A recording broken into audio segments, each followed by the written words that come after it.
Hello, class. This is part 2 of lecture 6A. I will be starting on pages 55 and working our way on into the lecture. So welcome back. Hope you're enjoying this. We have been talking prior to, just in part 1, about the regs that surround food.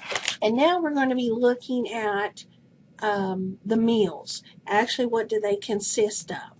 So the regs say that meals shall be served every 2 to 3 hours, and when they come to evaluate your center, they will look at the schedule and they will determine, if there's a 2 to 3 hour span between breakfast and lunch, for instance, and lunch to snack. So there has to be that span. Meals shall be served to a child, and they have to be seated with sufficient room to manage their food and their tableware, and supplied with individual eating utensils designed for the use by a child. All children shall be offered the same foods unless the parent or health professional documents a dietary restriction that necessitates an alternative food for the child. And I'm thinking, like a cultural difference. If a parent wants a child to be a vegetarian, those types of things. Also, if a child has an allergy to like peaches or strawberries, which is not unusual, then the parent has to bring in a health professional document that really states that restriction. And then an alternative is actually given. The same to do with milk. Some kids have a lactose intolerant, so they have to drink soy milk. And so you just need to get the doctor to write a note stating that for that child. And then put that on the file, and then either the center provides the soy milk or the parent does. So either way, the child has to drink milk. You can't just say, well, they can drink juice. Milk has to be served. All children are offered the same thing, and a child care center shall provide breakfast, a mid-morning snack, lunch, or a mid-afternoon snack. And if appropriately, they should serve dinner.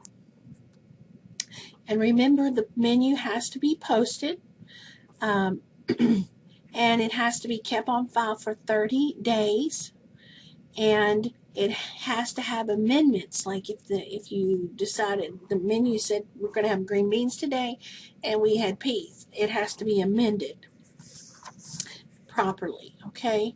With green beans, actually, whoops, I can't talk today for some reason. Green beans would be scratched out and peas would be written in its place. So the breakfast requirements for the Kentucky regs are this.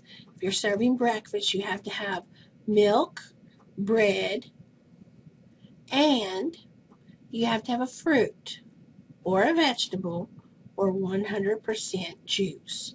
So you have to have 3 things. You have to have milk, you have to have bread, and you have to have either a fruit or a vegetable or 100% juice. Okay, so a breakfast would be something like this. Whole grain cereal, that's the bread. The milk that you pour on your cereal, that's the milk. And then 100% grape juice or apple juice. That would be considered breakfast. Or you could do milk, cereal, and carrot sticks, if that's what you chose to do. Okay? So you could actually do it like that. Or you could have toast, strawberries, and a glass of milk. So there's lots of different ways that you can mix that up, okay?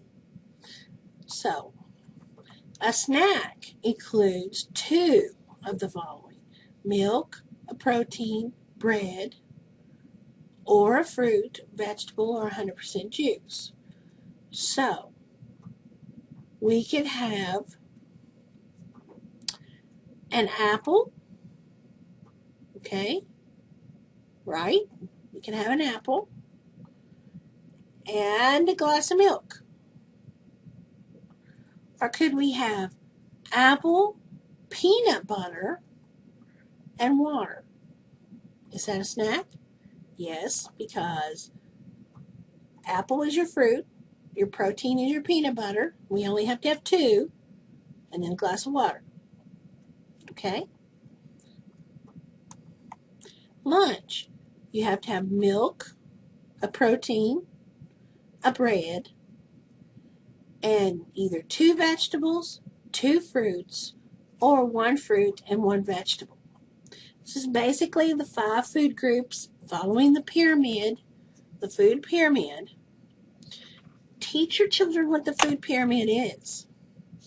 They need to learn that. It's very important for them. Okay, so when we go to preparing, now I'm on page 54, preparing and feeding infants. You know, looking at their feeding choices. They do have choices. My nose is itching now, sorry. The parents bring in the breast milk, or they bring in the bottles, and then at age 6 months, they begin to actually eat baby food. So let's talk about breast milk. How do you store breast milk? How do you thaw breast milk? Safety features around breast milk. Well, first of all, you have to think of breast milk as this. It is a bodily fluid from a person, from a lady.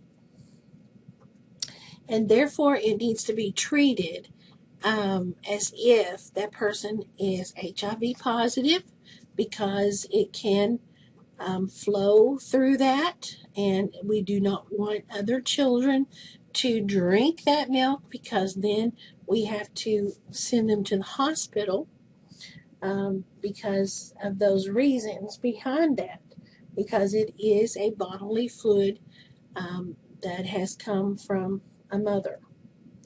All right? So in storing that, breast milk has to be stored. It has to be refrigerated. It can be frozen. Now, we have always required that children who drink breast milk at our center, that milk is already thawed, so the parents take care of that. Okay? And as much liability as you can place back on the parent and responsibility, the better off the center is to keep themselves from being sued. I hate to say that, but it's all about liability and suing each other. And we don't want to put the center at risk for a lawsuit. Okay? So I would throw the thawing process back onto the parent. Now, your book does give some very good techniques on thawing breast milk at the bottom of page 53. And it says, do not thaw or heat containers or bottles of breast milk in a microwave oven. And I will tell you that when you do that, I would not do that with any milk. Formulas, nothing, because of the hot spots that actually get in the milk. One section of the milk will be cold and another section will be hot. And it'll be so hot that it can actually burn a baby's mouth. And the other part of it is the explosion that can happen. So we do not, number one, want hot liquids to scald an infant in their mouth, and number two, we don't want explosions in our center.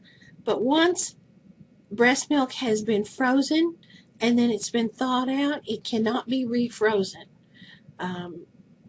It's done. Okay? All right, so storing the breast milk, we need the full name, of the child, the first and the last name, on the bottle and on the lid. And we need to realize that we have safety precautions when it comes to making sure that other children do not have that milk because of the bodily fluid issue. Okay, so then you have kids that are drinking formula. So how do you prepare that formula? Well, if you have to prepare it in your center, then you need to make sure that you're doing the proper measurements. However, I would encourage the parents to do their formula amounts and the water in the bottles, and then you can just mix them together and it's there. Now, once you do mix it together, the 1 hour rule applies if you do not place them in the refrigerator. But once they come out of the refrigerator and it's ready for the feeding of the infant, you have 1 hour and it's done. Okay?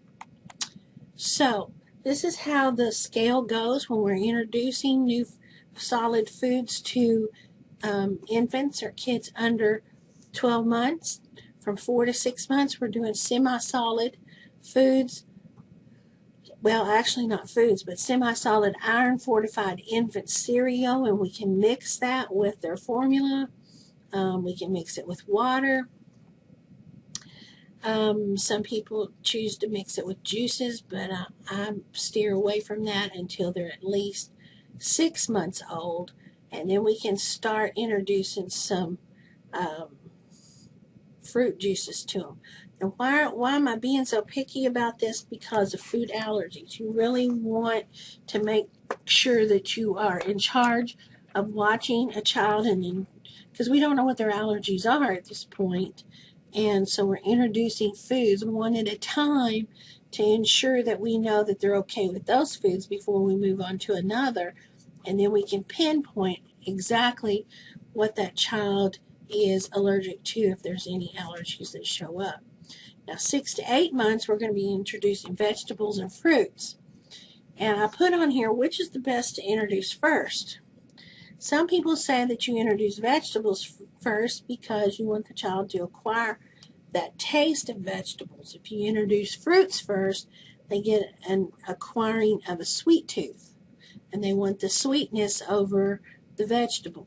And I tend to agree with that. Am I right? I don't know. Am I wrong? I don't know.